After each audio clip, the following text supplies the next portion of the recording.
going on, guys? Just picked up this Doodle bug frame, 60 bucks from a good friend. Needs a lot of work, so I figured, you know, I had a Doodle bug, sold it, regretted it, had a nice Briggs and Stratton on it, and it's time to do another one. So, time for the restore. Front tire's okay. Can't say the same for the rear tire, it's pretty bald, so had to order another one. Came with a factory 70-tooth sprocket. So right now I'm just gonna disassemble it, throw some paint stripper on there, and then blast it away. Here we go. Well, here's the Doodle bug with aircraft paint remover on there, wrapped in plastic wrap. Let's see how this works. I'm gonna leave it there for about 45 minutes to an hour out of the sun, and hopefully it makes the paint removal process that much easier.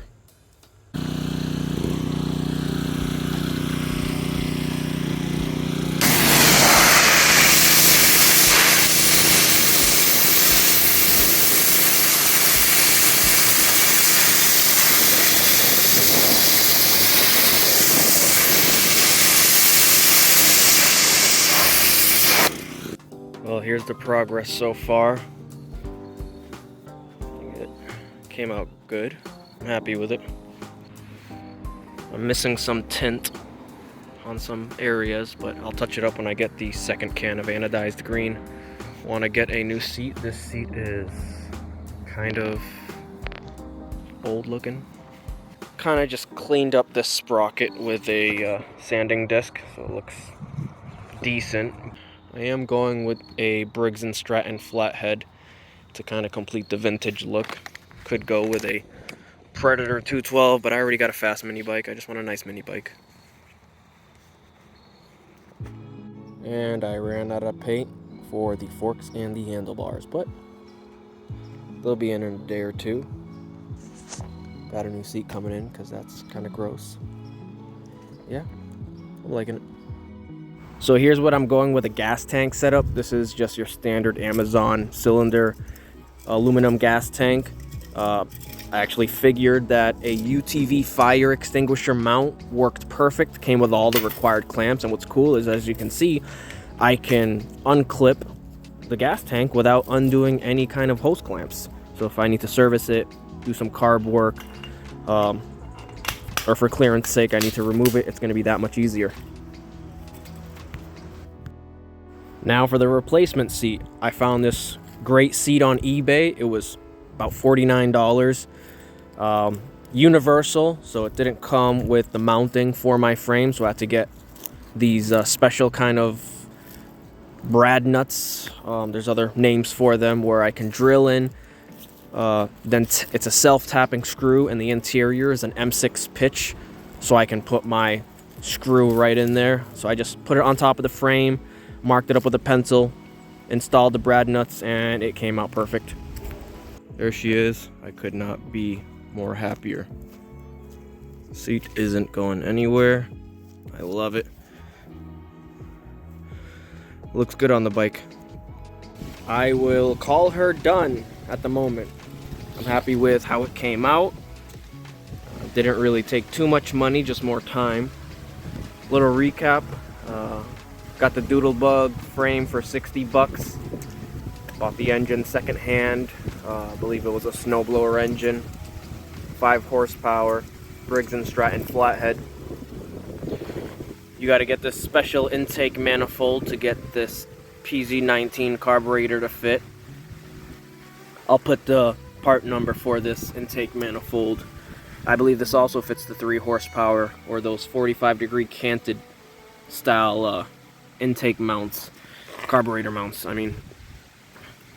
So if you got one of those Briggs and Strattons with the carburetor that's attached to the gas tank, this is your solution to get an aftermarket carburetor. Again, this is a PZ19. What I had to do is I had to remove the tabs. Right here there's a tab that sticks out that holds a nut because it's meant to be screwed from the opposite end. I just chopped it off right there. You can see where I cut it. Same thing on the other side. And then I had to widen the screws inwards because this is a little too wide and this is a little more on the narrow end, so you just widen them inward and you'll get the bolts to fit.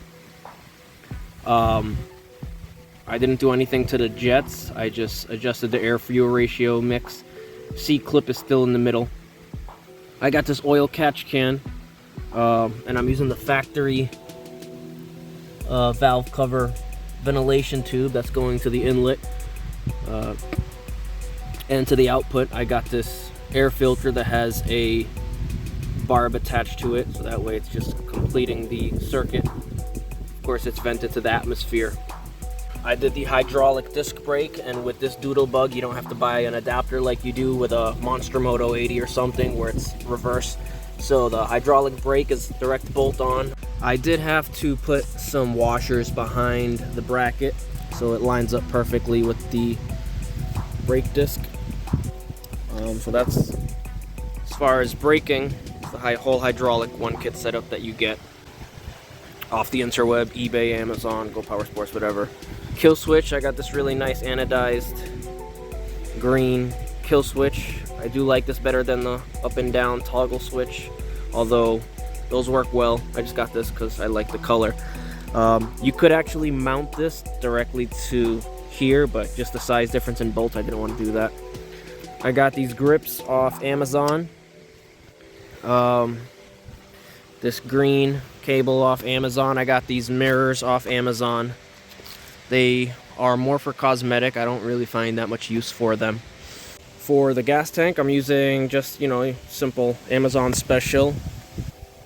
Works well, no leaks, vented gas cap, which is nice. To mount it, I actually used a UTV fire extinguisher mount, and I like that better than having a clamp go all around the gas tank through the frame and then back. So I figured this way I could just mount it to something else, and then that will mount with just two smaller clamps to the frame. And what's nice is I can actually pull this down and remove the gas tank without removing any kind of hose clamps if I needed a quick service. But it works well. I wanted to mount it in the front, but clearance issues, I couldn't do it with the Briggs Flathead being taller than your typical Predator engine.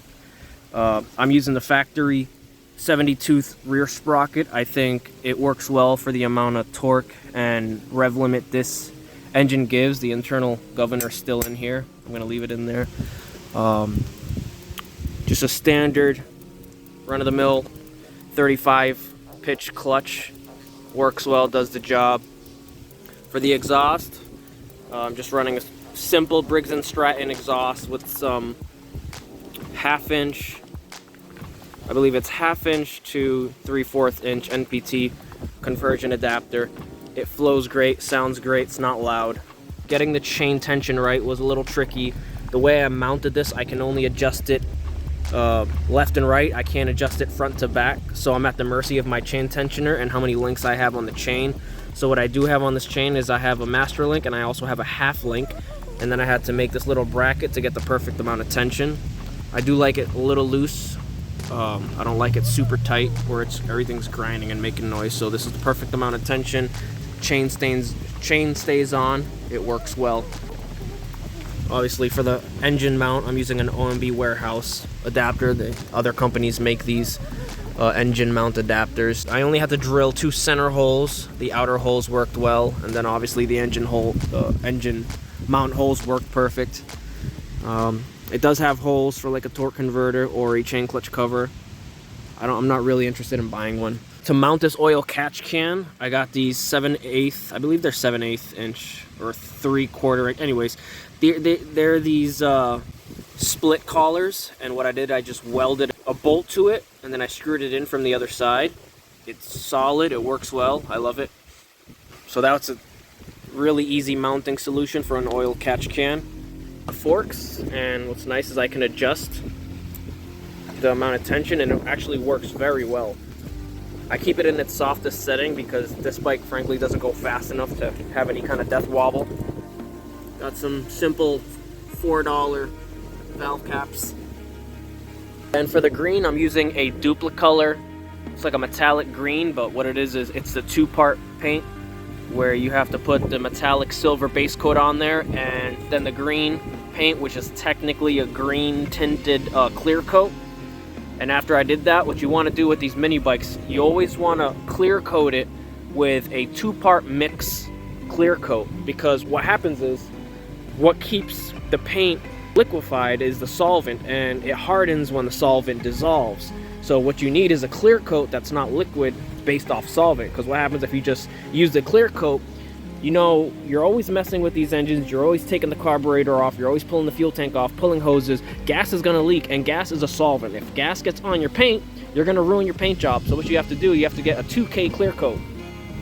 And that's basically a can with another little canister inside that needs to be punctured from the bottom. You shake it, it mixes it like a 2-part resin, and then you clear coat that. And I've spilled gas on it, and it's easy to clean, it doesn't mess up.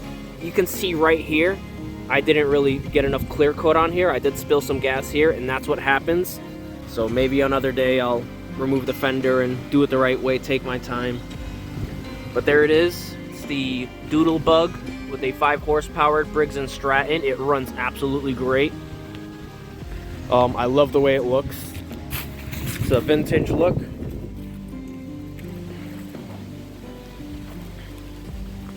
It runs great. It starts immediately.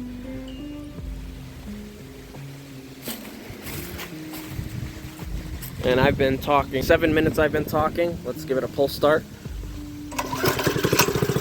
You can't beat that. That's beautiful.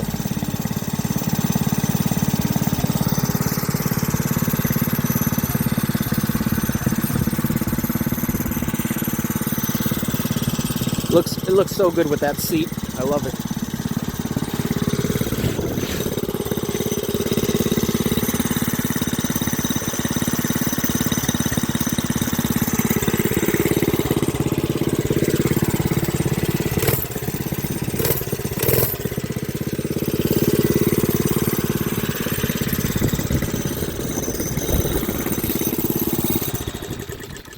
There it is, guys. I hope you guys enjoyed the video. Like, comment, subscribe. Any questions, feel free to ask. I'm pretty active on the tube and responding to people's comments and questions. All right, you guys enjoy.